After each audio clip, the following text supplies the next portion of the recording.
Assalamualaikum warahmatullahi wabarakatuh. Pada kesempatan kali ini masih melanjutkan materi yang sebelumnya, dan kali ini kita memasuki di materi sejarah tata hukum dan politik hukum di Indonesia. Tentu pada kesempatan kali ini kepada seluruh mahasiswa yang kami banggakan dan kami cintai, tentunya perkuliahan melalui video ini agar nanti bisa berjalan dengan baik. Tentunya saran dan masukan ini saya harapkan dari kalian semua untuk membuat konten video ini agar bisa lebih bermanfaat, lebih menarik, dan bisa dipahami bagi seluruh mahasiswa. Nah, tentunya agar norma-norma itu ditaati dan dilakukan keberadaan dalam suatu kehidupan manusia, maka seharusnya norma itu diberi sanksi. Nah, sanksi adalah diberikan pada orang yang melakukan pelanggaran terhadap norma. Nah, mungkin ini berkaitan dengan kita sebagai mahasiswa, ya. Karena sebagai mahasiswa, tentunya ini akan saya sampaikan sehingga ini akan menjadi bekal bagi kalian semua. Sehingga adanya sanksi ini merupakan suatu reaksi terhadap pelanggaran norma. Nah, dalam kehidupan manusia ini di dalam pergaulan bermasyarakat dilengkapi oleh suatu tata atau norma, yaitu merupakan pedoman dalam tingkah laku dalam kehidupan manusia. Nah, tentunya di norma ini dibedakan menjadi 4, ya. Ada norma agama, kemudian dalam pergaulan hidup ini dibedakan menjadi 4, ada norma agama, kemudian ada norma kesusilaan, ada norma kesopanan, dan juga ada norma hukum. Apa yang dimaksud norma agama, norma kesusilaan, kemudian norma kesopanan, kemudian norma hukum? Nah, maka ingin saya sampaikan kepada seluruh mahasiswa. Jadi selama kalian mempelajari ini, diharapkan nanti kalian bisa mengaplikasikan, ya, di sekitaran di dalam kehidupan kalian semua.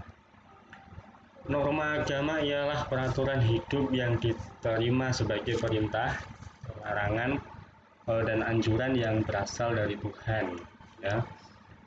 Kemudian norma kesusilaan adalah peraturan hidup yang dianggap sebagai suara hati sanubari manusia, merupakan suara batin yang diakui dan diinsafi oleh setiap orang sebagai pedoman dalam sikap dan perbuatan. Isi hatinya akan mengatakan perbuatan mana yang jahat dan mana yang baik. Norma kesusilaan ini bersifat universal. Nah, sanksinya adalah pelanggar yang insaf akan merasa cemas dan kesal hati atau gelisah.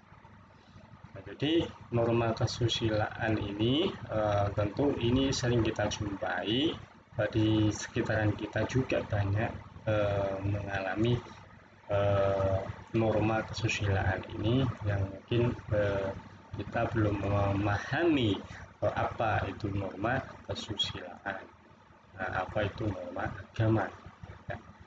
Nah, norma kesopanan, nah ini yang terpenting untuk seluruh mahasiswa. Norma kesopanan ialah peraturan hidup yang timbul dari pergaulan segolongan manusia, ya. Peraturan hidup yang timbul dari pergaulan golongan manusia. Nah, peraturan-peraturan itu diikuti dan ditaati sebagai pedoman yang mengatur tingkah laku manusia terhadap manusia yang ada di sekitar. Satu golongan masyarakat tentunya satu golongan masyarakat tertentu dapat menetapkan peraturan tertentu mengenai kesopanan, yaitu apa yang boleh dan apa yang tidak boleh dilakukan seseorang dalam masyarakat. Nah, norma kesopanan bersifat khusus dan setempat atau regional. Sanksinya adalah celaan atau pengasingan dari lingkungan masyarakat. Misalnya ada apa namanya, ketika kalian semua di lingkungan kalian semua tentu ketika melewati ada seseorang yang lebih tua atau ada orang, tentu harus ada permisi atau bagi.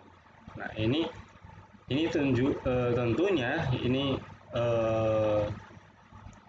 walaupun itu tidak apa namanya, tidak menurut kalian itu tidak masalah, tapi secara langsung nanti kalau kalian ini nanti akan tidak menjalankan dengan baik, tidak sopan, tentunya sanksi yang kalian dapatkan nanti adalah mungkin ini siapa sih ya, itu nanti yang akan terjadi gitu. Terus kok tidak sopan. Nah, makanya ini sebagai bekal bagi kalian semua agar nanti setelah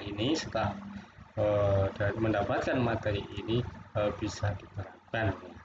Kemudian norma hukum atau kaidah hukum adalah peraturan yang timbul dari norma hukum ya, dibuat oleh penguasa negara. Nah, isinya mengikat setiap orang atau yang terkena aturan tersebut dapat pelaksanaannya dapat diperintahkan oleh alat-alat negara dengan segala paksaan.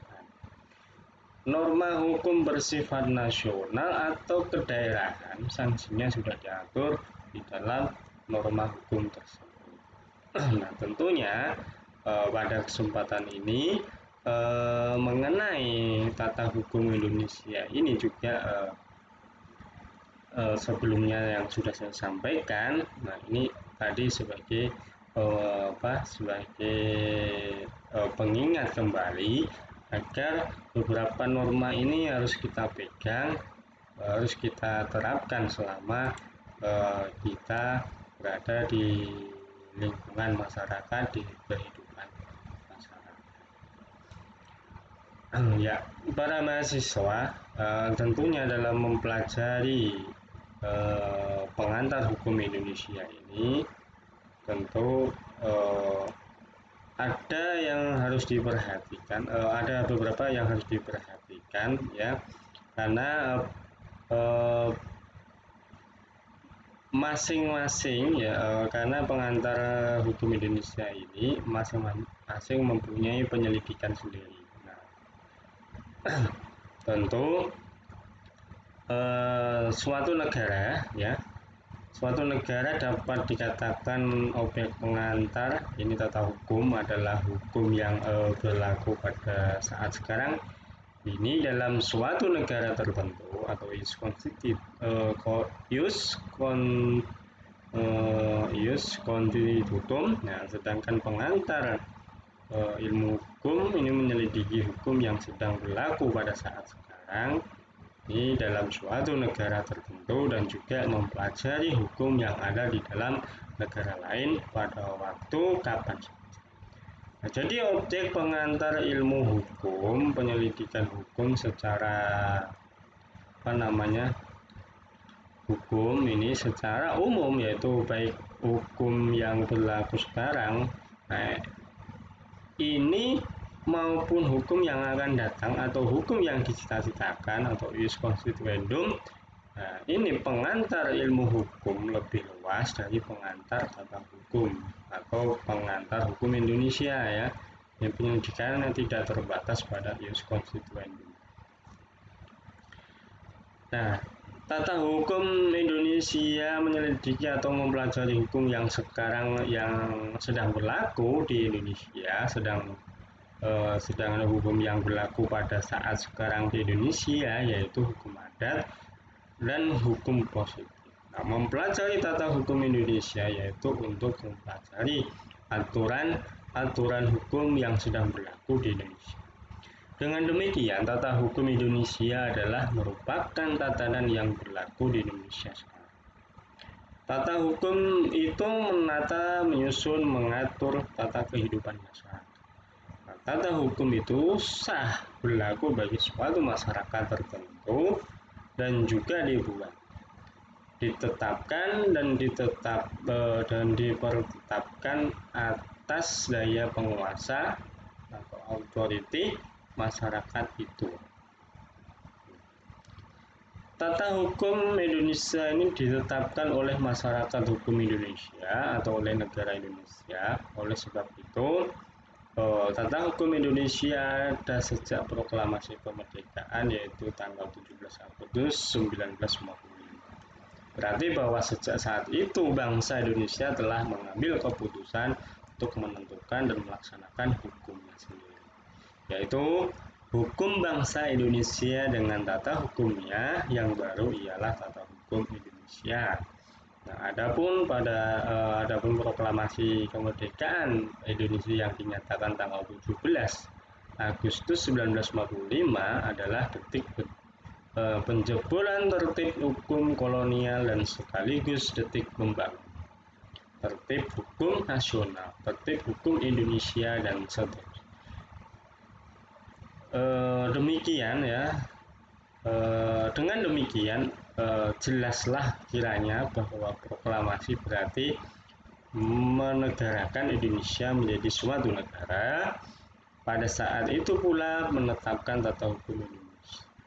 Meskipun kita telah merdeka dan berdaulat dan telah pula dapat merubah sistem dan dasar susunan ketatanegaraan, namun dalam bidang hukum belum mampu mengubah sama sekali hukum yang sudah berlaku dalam masyarakat.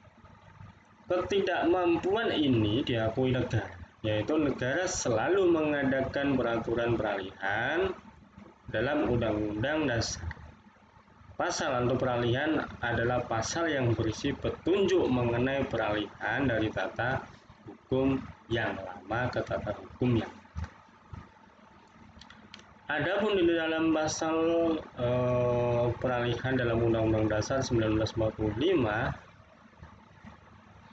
segala badan negara dan peraturan yang ada masih berlaku selama belum diadakan yang baru menurut Undang-Undang Dasar. Sehingga melalui pasal 2 Undang-Undang Dasar 1945 dipakailah dasar untuk mempergunakan peraturan sebelum proklamasi ya, melalui pasal 2 HP Undang-Undang Dasar 1945 ini dipakailah dasar untuk mempergunakan peraturan-peraturan sebelum proklamasi apabila bangsa Indonesia yang sudah merdeka belum membuat peraturan-peraturannya yang baru. Hal ini dibuat untuk menjaga agar tidak terjadi kekosongan atau vakum hukum di dalam setiap bagian daripada tata hukum baru.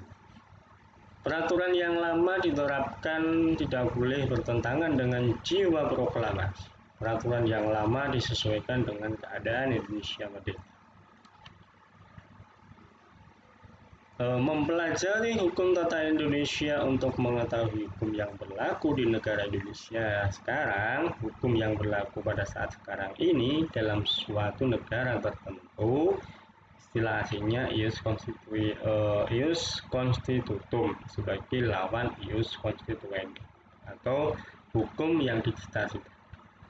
Sedangkan perkembangan selanjutnya bahwa hukum masalah adalah hukum yang berlaku pada saat sekarang dalam suatu negara yang dibuat oleh lembaga yang berwenang.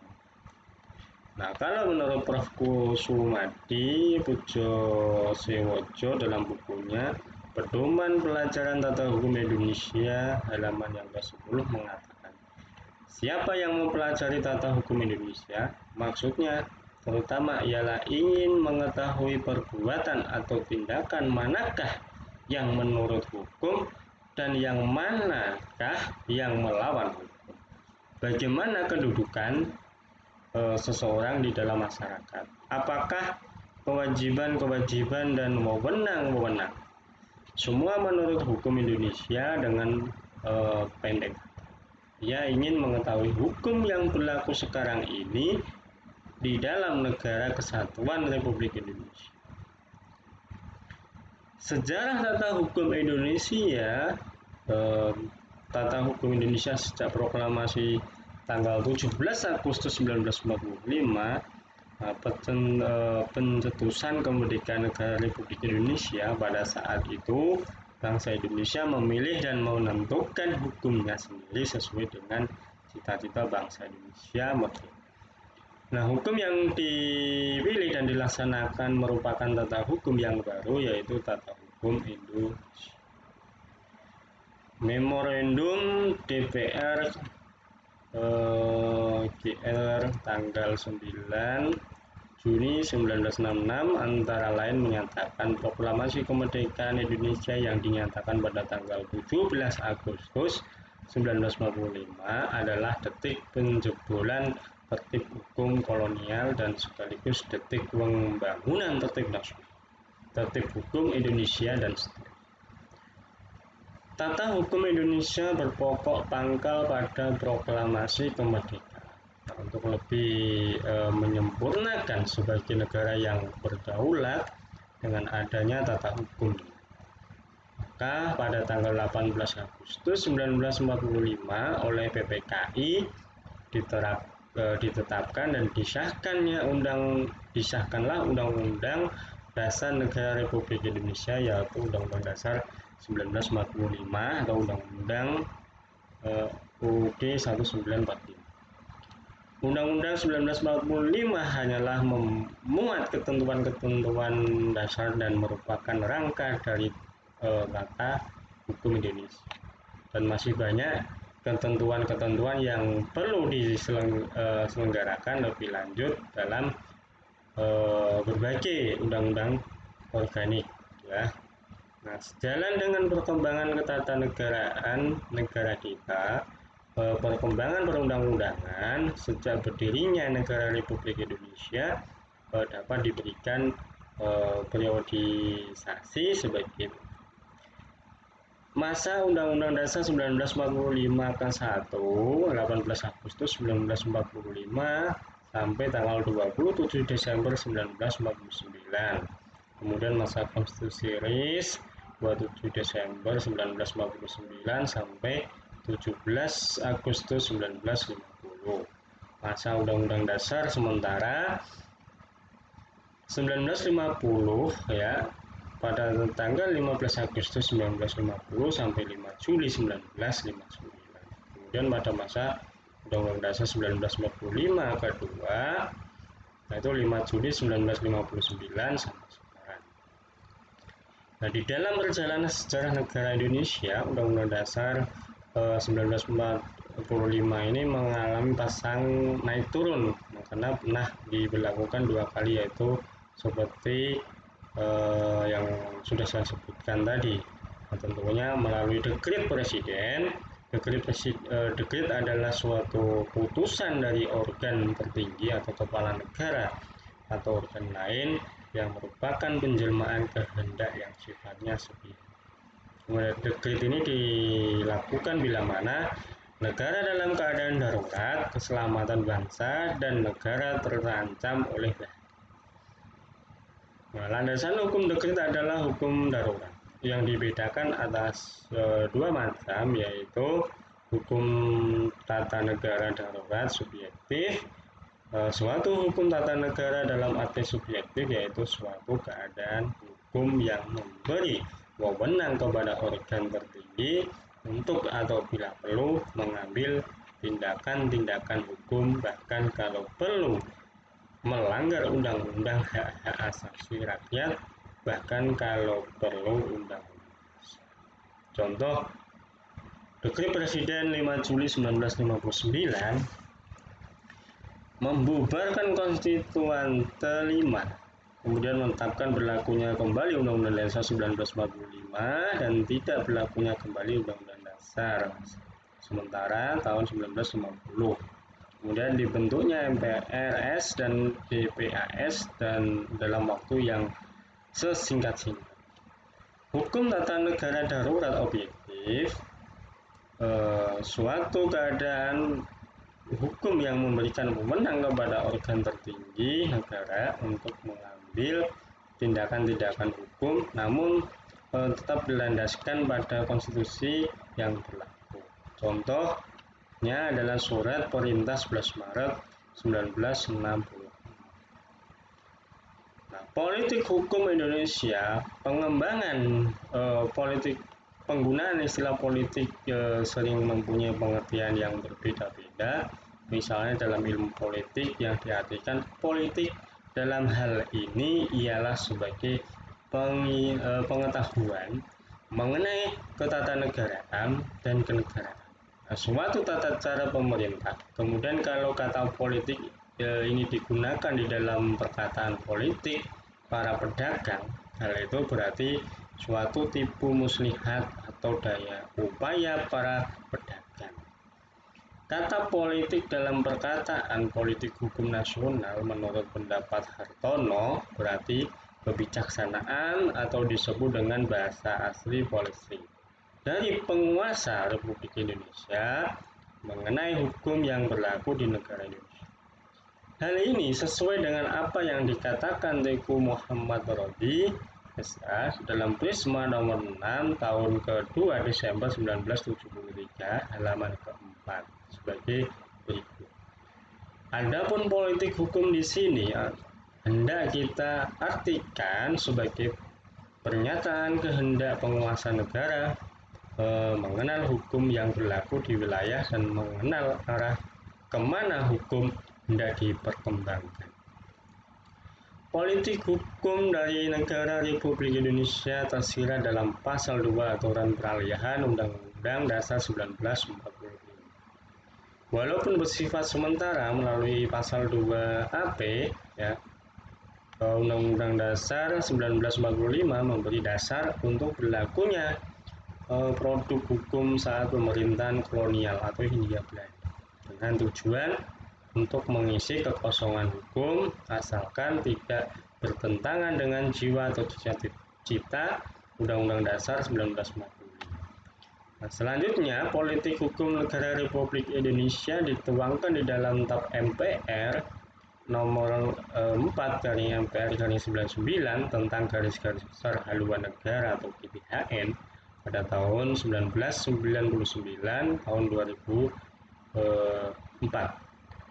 Terutama di dalam bab keempat tentang arah kebijakan dalam bidang hukum dan bidang politik. Perkembangan selanjutnya bahwa Undang-Undang Dasar 1945 mengalami perubahan melalui amandemen sampai 4 kali.